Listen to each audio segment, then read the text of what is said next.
à l'occasion de ces 40 ans. Avant chaque grand enseignement, nous posons une question à l'intervenant. Et donc, aujourd'hui, c'est Dominique Ray, donc l'évêque de diocèse de Fréjus-Toulon, qui va nous donner un enseignement sur Jésus est passionné d'amour pour moi. Alors, je vais lui poser une question. Quel est votre premier souvenir de parémonial? Mon premier souvenir de parémonial, étant donné que je suis d'origine stéphanoise, c'était avant les sessions. Et c'est vrai que c'était un endroit qui était plus désert qu'actuellement. Sinon, pour les sessions, les premières fois où je suis allé aux sessions, c'était, je pense, en l'année 1978. Les sessions avaient lieu dans le parc des Chapelains. Et ici, c'était un endroit qui était un espace naturel, mais c'était la première expérience pour moi. Je venais à peine de découvrir le renouveau en France, j'ai découvert le renouveau charismatique en Afrique, et donc c'était mes premiers pas avec la communauté de l'Emmanuel, avant que j'en fasse partie quelques mois après, et que j'en devienne membre ensuite. Donc c'est une première expérience, j'étais très touché par l'ambiance de joie qui régnait. Je n'étais pas habitué, pour moi la prière était quelque chose d'intime, d'intérieur. Là je voyais une expression physique de la joie et puis une attestation de la foi à travers des témoignages, à travers des prises de parole, des gens qui s'impliquaient, qui disaient « je crois » et le Seigneur a changé ma vie de telle ou telle manière. Voilà les premières expériences de parémonial. Et enfin, dernière chose, j'étais touché par la profondeur, la vie eucharistique à la suite de Pierre Goursat. Je découvrais la présence de Pierre Goursat, le fondateur de la communauté de l'Emmanuel à ce moment-là. Et la profondeur, en même temps qu'il y avait les chants, il y avait l'adoration, la chapelle d'adoration, qui était fréquentée jour et nuit. C'était pour moi une découverte. Voilà, alors ce que je vais dire est un peu dans la suite de ce que je viens d'exprimer maintenant. Parémonial, oui, c'est la révélation du cœur du Christ, qui est pour nous le symbole de l'amour, le symbole universel de l'amour. Jésus apparaît à montrer son cœur. Alors on dit Dieu est amour. C'est la grande révélation que l'on trouve dans l'évangile de Jean qui explique la création, la rédemption. Dieu est amour. Dieu n'est qu'amour. Il est libre de tout sauf d'aimer. C'est son essence, c'est sa raison d'être. Mais je voudrais m'attacher, en parlant de l'amour, à voir à partir de l'Écriture, mais aussi à partir d'un certain nombre d'expériences, d'exemples, la manière dont l'amour vient nous rejoindre. Comment il s'exprime cet amour, comment il s'incarne, comment nous sommes invités et par quelle médiation passer pour exprimer l'amour.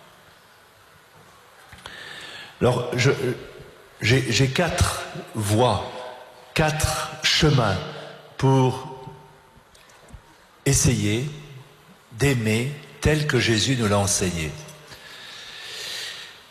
Le premier chemin, la première modalité, eh bien, c'est le regard. L'amour, ça passe par le regard. Tout à l'heure, on avait entendu cet épisode du jeune homme riche. Dans l'évangile de Matthieu, on a, dans le récit de l'appel de Jésus au jeune homme riche, un petit verset qui est tout simple, mais tellement essentiel, qui va au cœur de ce que je vais dire à propos du regard. Jésus le regarda et il l'aima. Jésus le regarda et l'aima.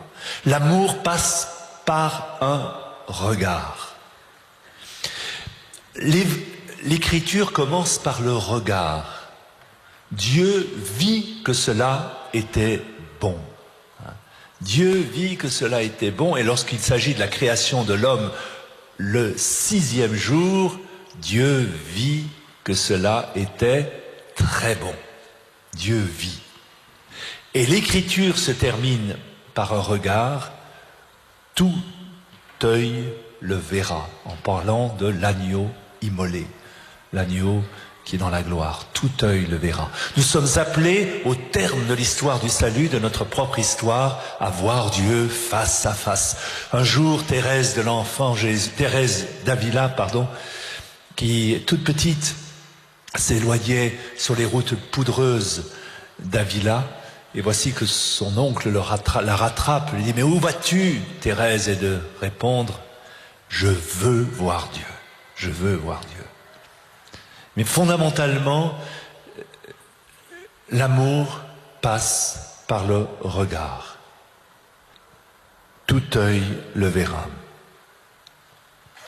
Un petit passage dans l'évangile de Matthieu.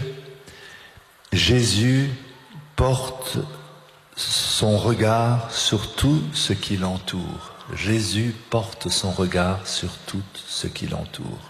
Alors, partons à la découverte de ce regard par lequel passe l'amour. Comment regarder? Qu'est-ce que c'est que regarder? Comment s'y prendre pour regarder? Si Marguerite Marie a reçu cette révélation de Jésus, ça a passé non seulement par des paroles, mais par un regard. Elle a vu le cœur embrasé du Christ, brûlant d'amour, et elle a vu dans une de ses apparitions son propre cœur plongé dans le cœur du Christ pour qu'il en soit irradié. Regardez. D'abord, être vu de Dieu. Être vu de Dieu. Nous avons derrière nous une icône. La différence entre une image et une icône, c'est que l'image, on la regarde. Mais l'icône, c'est une représentation par laquelle Dieu nous regarde. Et donc la manière de se situer par rapport à une icône qu'on vénère est tout autre. C'est ce qu'on pourrait appeler un sacramental. Une certaine forme dans la liturgie, surtout dans le monde oriental et orthodoxe, mais dans les églises orientales catholiques aussi, une certaine forme de la présence de Dieu à travers le Christ, à travers la Vierge, à travers les saints, qui sont comme des visages de Dieu, comme des apparitions, des théophanies. Être vu de Dieu. Le regard que Dieu nous porte, il me semble qu'il a 4 caractéristiques. D'abord, c'est un regard qui est pur, sans retour sur soi. Nietzsche, le philosophe, disait « Les hommes vont vers la lumière, non pas pour voir, mais pour mieux briller. » Eh bien, le Christ porte un regard pur. C'est-à-dire, il n'est pas, en considérant la personne là, pour l'envahir, pour la dévisager au point de l'accaparer.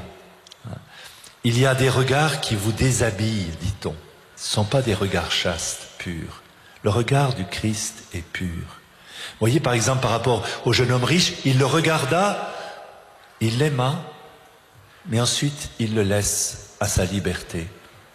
Et cet homme qui avait de grands biens s'en est allé.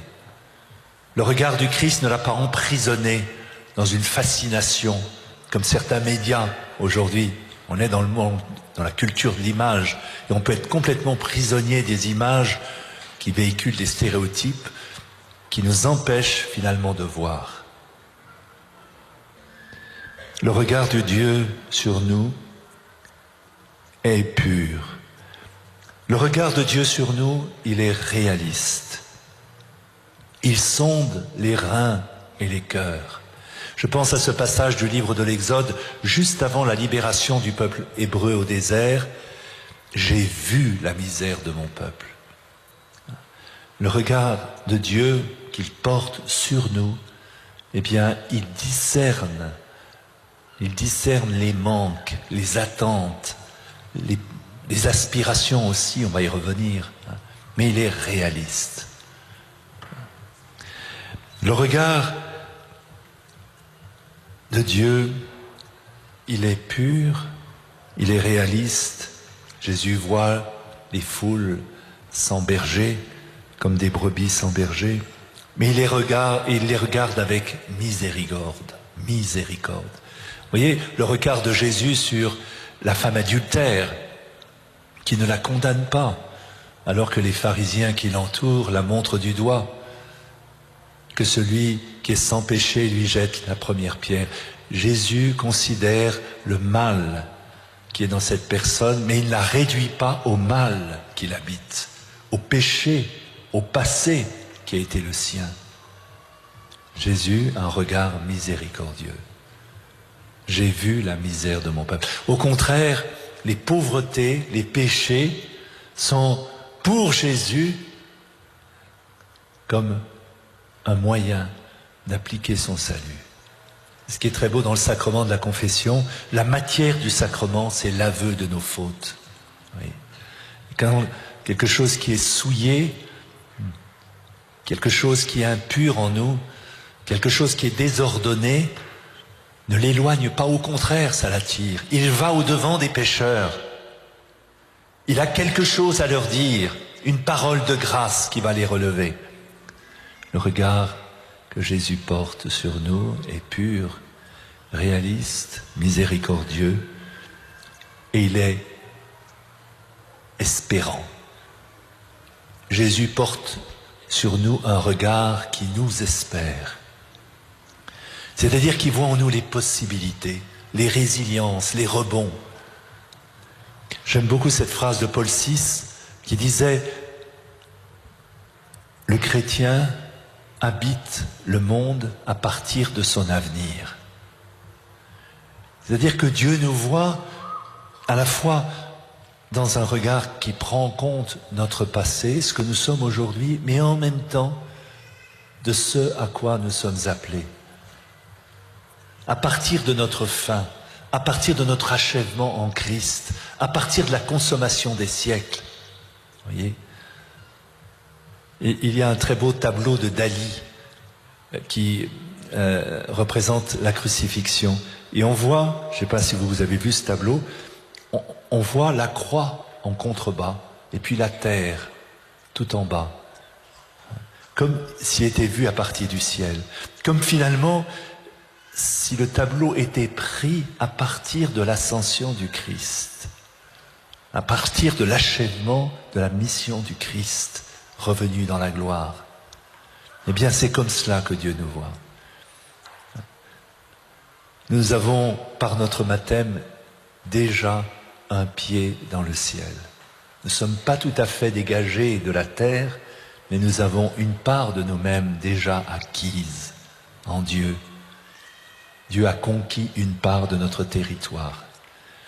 Et comme un enfant qui sort du sein de sa mère, eh bien, Dieu nous tire des entrailles de la terre. Mais une part de notre vie est déjà à lui. Dieu nous voit à partir de notre fin. Être vu de Dieu.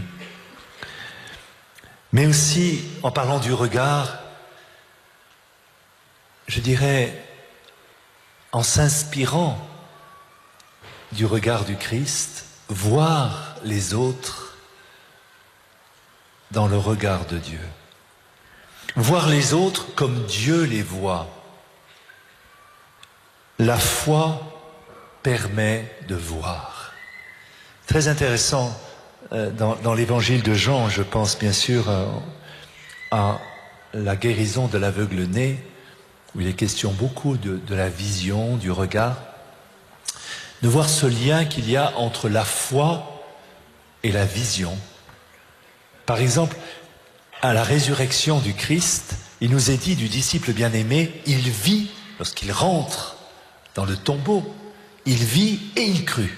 La foi est associée à la vision, au vrai regard. Quand on est touché par la grâce du Seigneur, on voit les choses comme elles sont, dans la réalité. Notre regard est rectifié.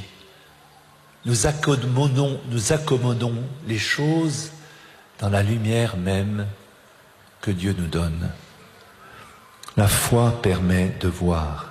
Si tu crois, tu verras la gloire de Dieu, disait Jésus à Marthe, la sœur de Marie de Béthanie.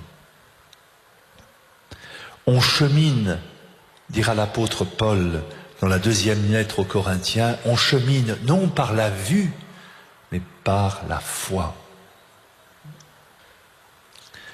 Oui, nous sommes invités à convertir notre regard en sachant que c'est notre manière de voir qui transmet l'amour, qui communique l'amour. Avant de faire des choses, commençons à regarder les êtres qui nous entourent avec le regard même que Dieu leur porte. Je réentends ces paroles de Bernadette à Lourdes qui parlaient de l'apparition de la Vierge. Elle m'a parlé et elle m'a regardé comme une personne. Au sortir d'un jour de l'église de la Trinité où j'étais curé à Paris, je revois ce SDF et cet homme qui était mendiant se tourne vers moi pour quêter.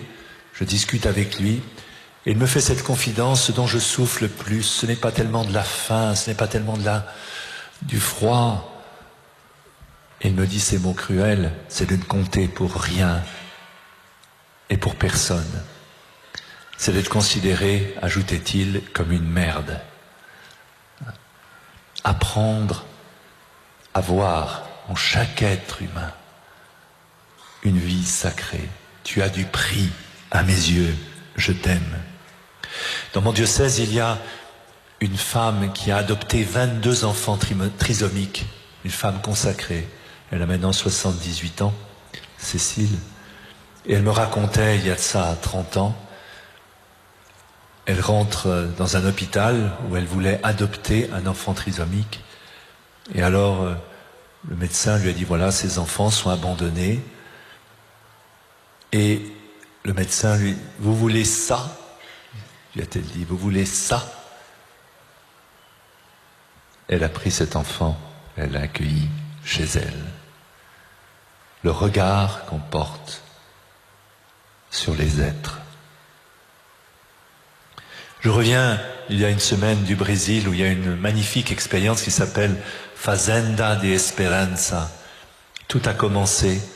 Très intéressant quand on visite une communauté ou une expérience apostolique, une œuvre, de voir comment ça a commencé, le bourgeonnement premier. Eh bien, tout a commencé par un prêtre, frère Hans, allemand, et puis par un Brésilien qui s'appelle Nelson.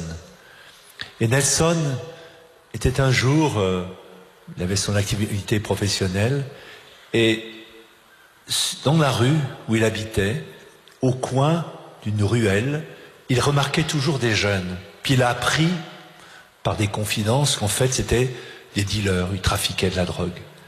Et un jour, où il essayait de réfléchir au sens qu'il pouvait donner à sa propre vie, il était célibataire, en voyant ces gens, il s'est mis à commencer à causer avec l'un d'eux.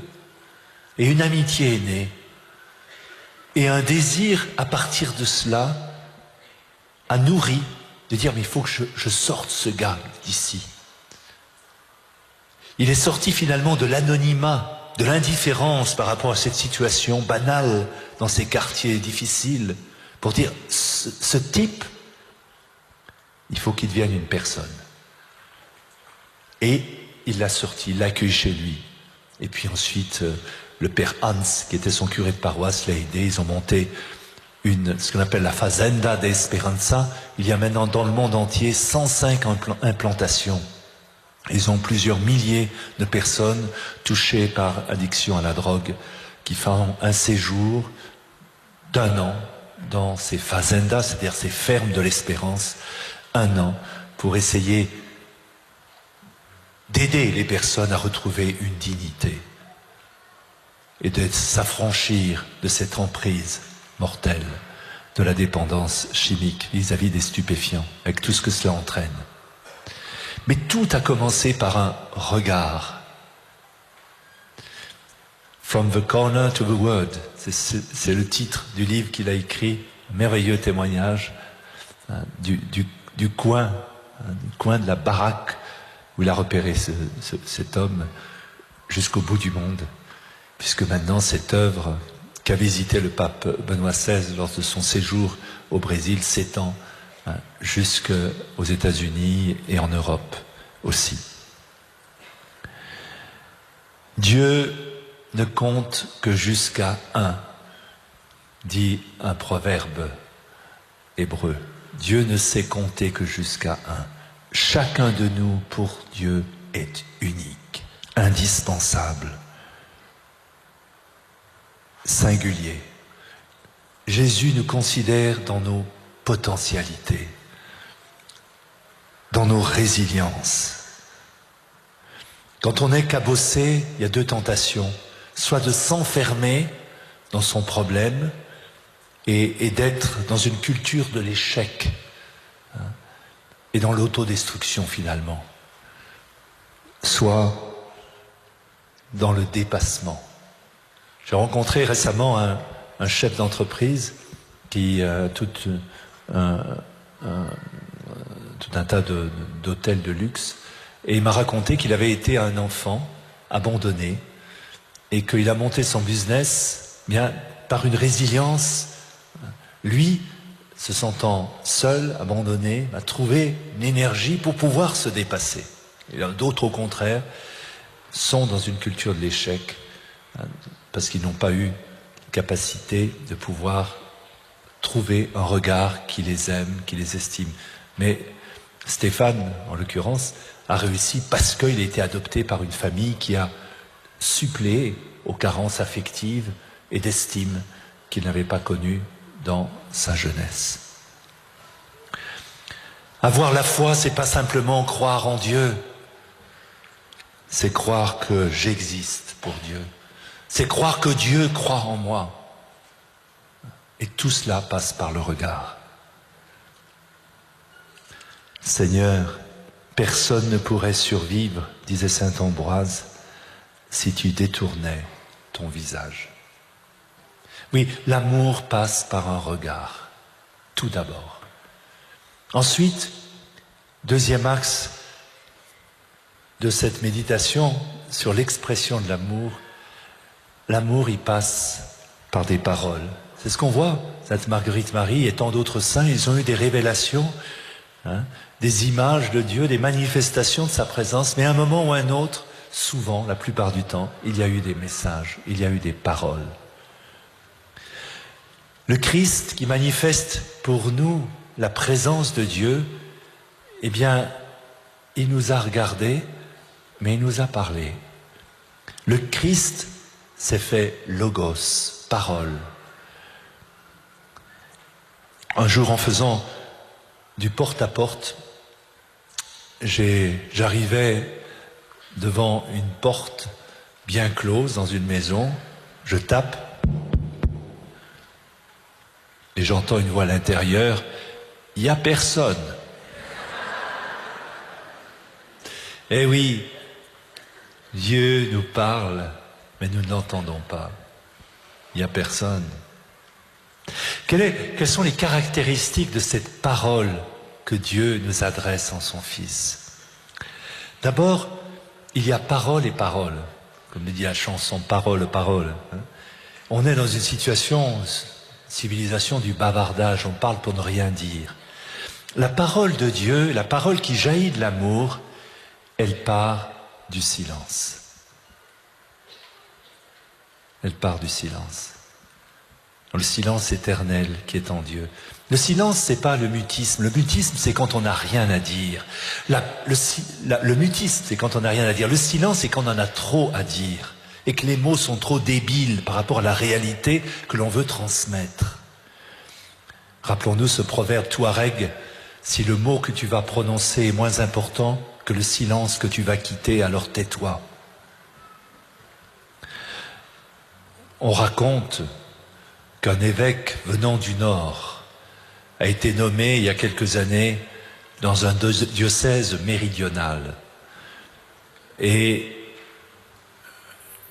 le clergé, qui est toujours, vous voyez, un peu critique, naturellement, sur l'autorité, de dire « Oh, cet évêque, il ne parle que pour dire quelque chose. » Alors, parole jaillit du silence, voyez, de l'intériorité. Du coup, les mots qui sont transmis ont une force, sont habités. La parole, elle jaillit du silence. La parole, elle jaillit aussi à partir d'une présence. D'une présence. Ce n'est pas une parole aérienne, volatile, virtuelle. Je pense aux pèlerins d'Emmaüs qui parlaient en chemin de celui qui, sans le savoir, les accompagnait. Ils parlaient sur la route de Jésus sans se douter que celui dont ils parlaient faisait route avec eux. Et du coup, ça a changé considérablement les choses, parce que ce n'était pas seulement une parole, on dit des choses sur Jésus. Jésus était présent à leur échange, à leurs paroles.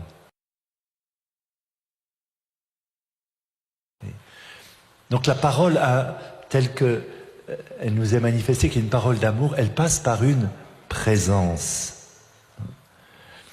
L'amour, disait le philosophe Lavelle, c'est l'attention pure à l'existence d'autrui.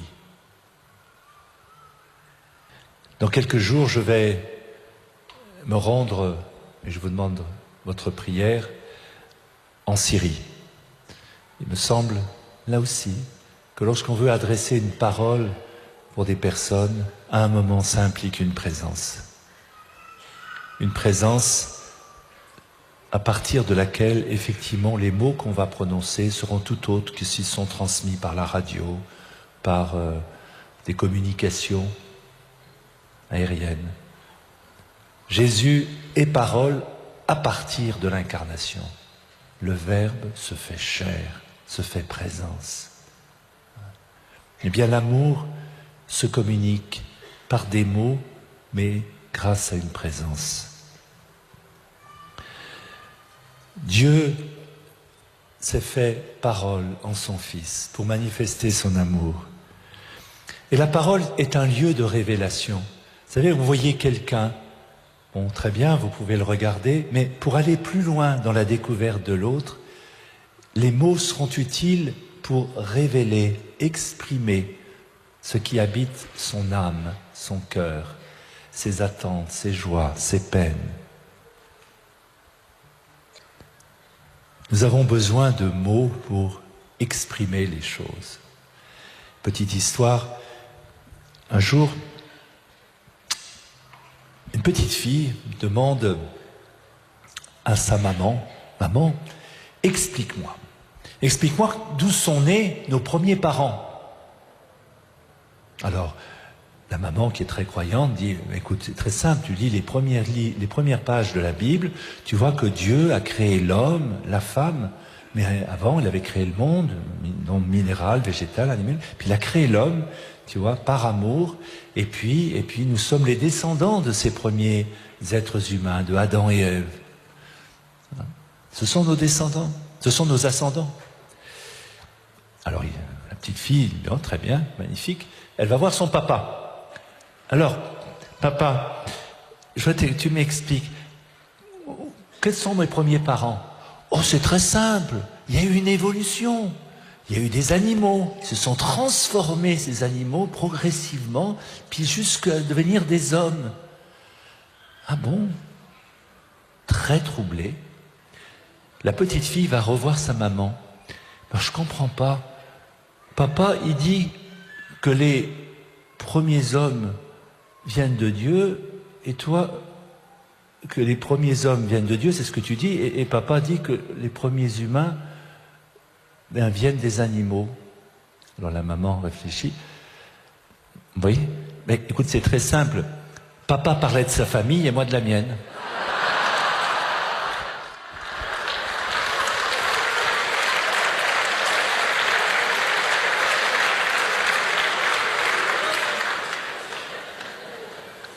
Vous savez, les mots permettent de révéler les êtres. On a besoin de mots pour s'exprimer. Jean Renaud est un très bon ami. J'en parle parce qu'il a fait ses confidences dans des émissions télévisées, mais un jour il est parti. Je l'ai connu à ce moment-là d'ailleurs. C'était un jeune qui aimait la vie et qui la croquait à belles dents.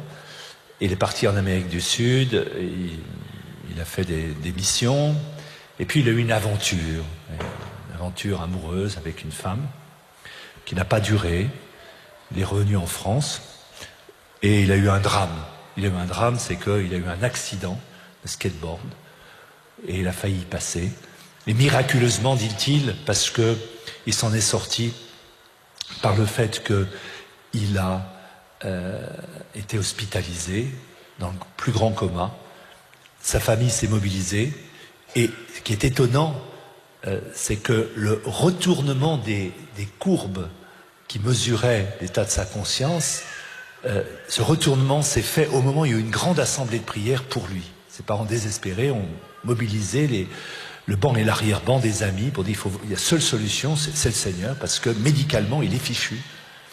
Et le soir même où ce groupe de prière s'est tenu, eh bien, les courbes ont évolué à la grande stupéfaction des médecins. Il s'en est sorti. Pèlerinage ensuite pour rendre grâce. Et là, il rencontre sa femme et ils ont des merveilleux enfants. Et puis, un jour, il reçoit un appel de cette personne qu'il avait rencontrée, avec qui il avait eu des relations, qui lui dit « Écoute, j'ai 2 choses à te dire, Jean Renaud. La première, c'est que je suis atteint d'une maladie très grave. Ma vie est en danger. Le cancer se généralise. Et la deuxième chose, c'est que de nos relations sont nés un enfant. » Alors, coup de massue. Il a gardé pour lui-même, pendant quelque temps, cette nouvelle. Et puis finalement, il a dû le dire à sa femme. Il n'avait pas parlé de cette relation avant avec sa femme. Et c'était, je dirais pour lui, une libération d'en parler. C'était un acte d'aveu. Ça a été une grande miséricorde.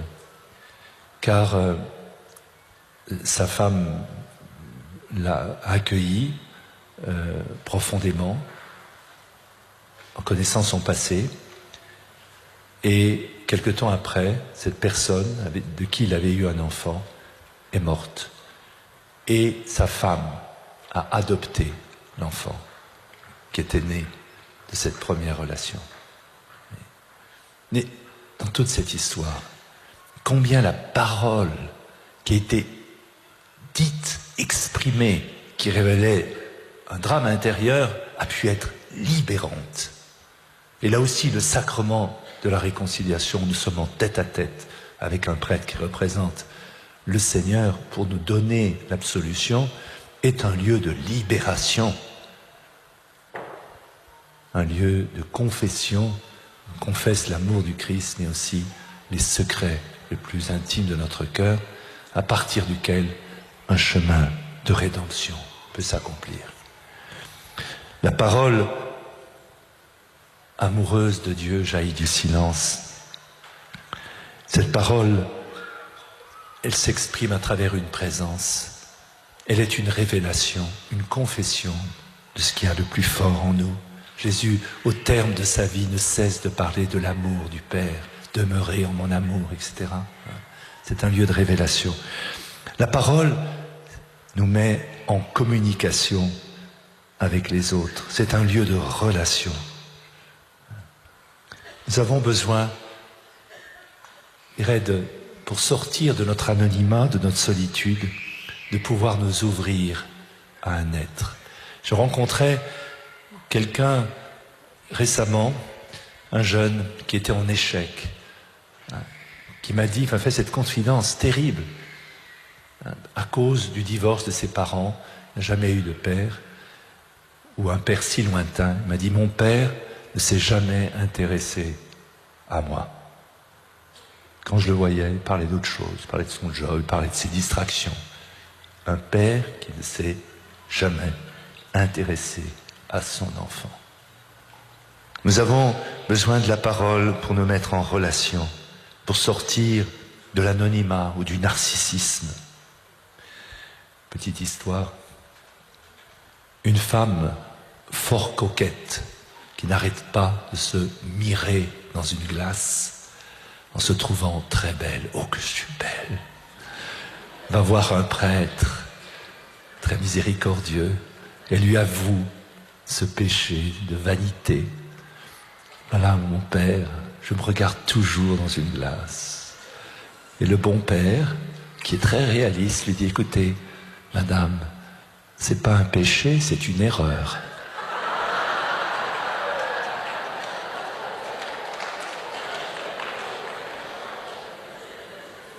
La parole est un lieu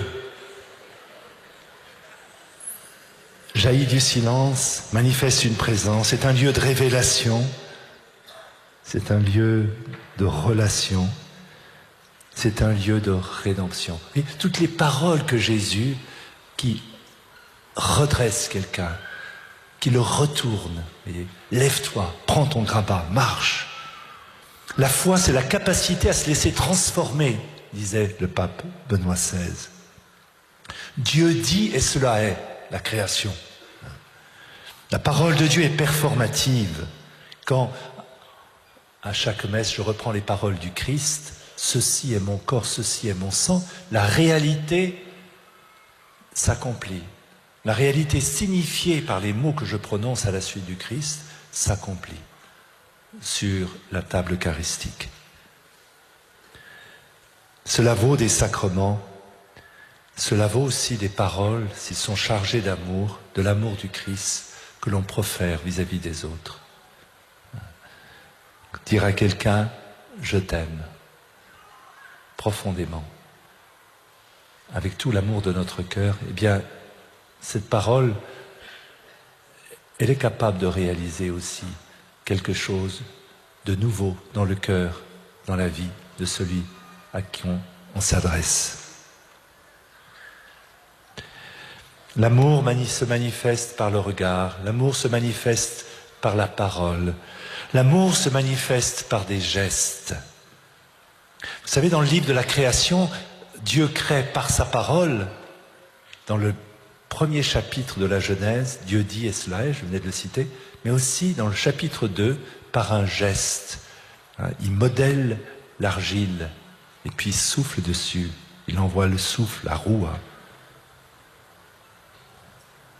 J'ai rencontré, en allant au Brésil, un ami que je n'avais pas vu depuis 25 ans.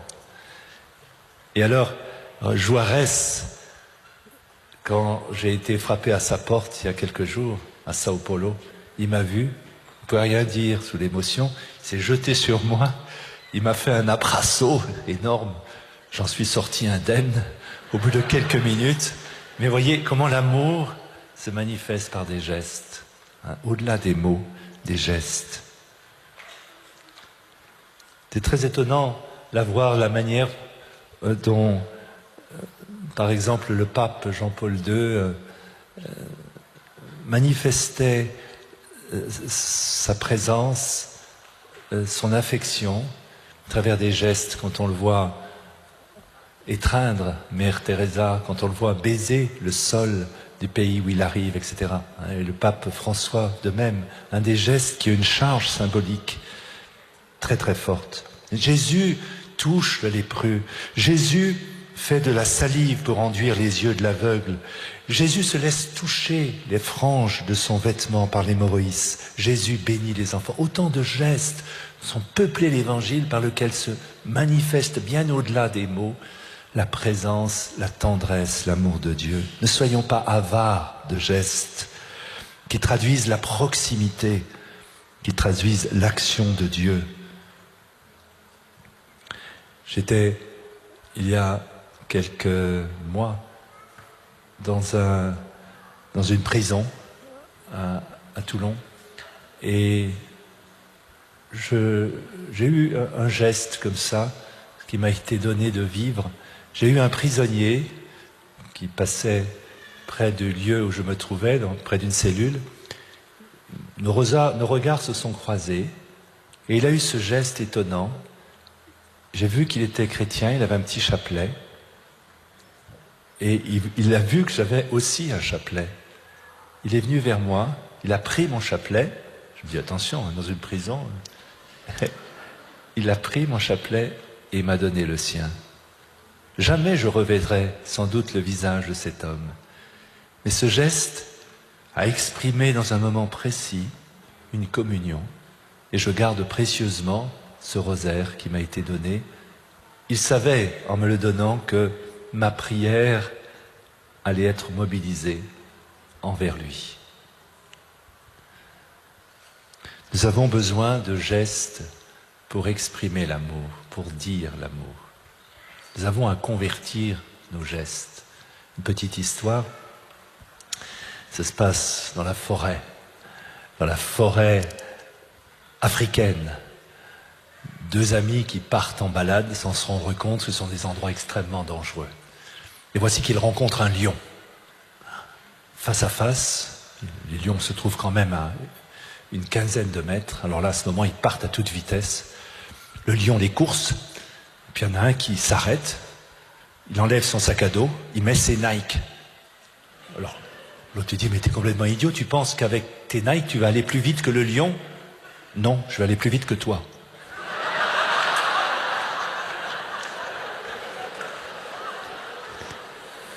Donc des gestes, et je terminerai comment l'amour se communique par des regards, ça nous communique par des gestes, se communique par des paroles, mais aussi par des mouvements. L'amour de Dieu, qu'on voit très précisément dans l'Évangile, il passe par une mise en route des personnes qu'il rencontre. Il les fait avancer. Chez moi, dans le sud, il y a Cotignac, on voit un millier d'hommes qui viennent chaque année, pendant 4 jours, faire une marche de père de famille. On voit les mêmes choses pour les mères de famille. Quand on va du côté de Compostelle, si on est sous la route des pèlerins de Compostelle, on voit ces milliers d'hommes, de femmes qui passent, qui pèlerinent. Jésus a beaucoup pèleriné. La foi est itinérante. Elle nous met en marche. Le pape François insiste, sortez vers les périphéries existentielles, mais sortez. Bien sûr que la foi, elle passe par des convictions, des certitudes fortes qui nous habitent, mais elle nous met en route. Et on change au fur et à mesure que l'on approche du Christ. Notre manière de voir les choses se modifie, se purifie, se clarifie, s'approfondit. Oui, marcher. Pour pouvoir être en équilibre, nous le savons si nous utilisons une bicyclette. La bicyclette, elle ne peut tenir droit que quand elle circule. Bien de la même manière, nous trouvons notre équilibre dans le mouvement. Vous voyez, comme ce chariot là, qui est en mouvement. Il faut avancer. On découvre le chemin en avançant. Dieu s'est révélé, il a révélé son amour à travers des déplacements. Le déplacement d'Abraham, quitte ton pays. Le déplacement de Moïse en son exode. Le déplacement d'Israël à travers les différents exils ou retour d'exil. Et puis Jésus n'a cessé de se déplacer sur les routes de Palestine. L'amour nous porte en avant. L'amour, il est au fond du cœur comme un feu. Et l'amour nous met en route. Il nous fait avancer. Comme Marie-Madeleine qui voulait se saisir de Jésus dans le sentiment qu'il était vraiment vivant. Elle commence, on peut l'imaginer, à vouloir l'embrasser. Et Jésus lui dit, ne me retiens pas, ne me touche pas. Va annoncer à tes frères. On ne peut rejoindre le Christ que dans le mouvement où lui-même se donne aux autres et au monde. Il nous faut, oui, entrer en sortie. Aimer, c'est sortir de soi, c'est aller vers les autres. Et c'est leur communiquer ce qui nous fait vivre. ce qui suppose une disponibilité, ce qui suppose une certaine pauvreté. Quitte ton pays. Comme dira Jésus, ne prenez rien pour la route. Ne vous encombrez pas de choses inutiles. Nous ne sommes que de passage. Nous allons un jour entrer dans la cité de Dieu. Nous allons rencontrer le Christ au jour de notre mort. Ce n'est pas notre fortune, notre savoir et nos possessions qui seront importantes, mais la largeur de notre cœur qu'il viendra investir.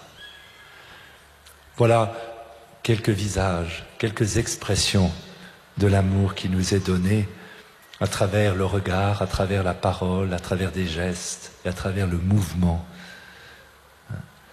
Demandons au Seigneur de pouvoir habiter toutes ces attitudes pour pouvoir répondre à l'amour que Dieu nous porte et en portant cet amour à nos frères. Amen.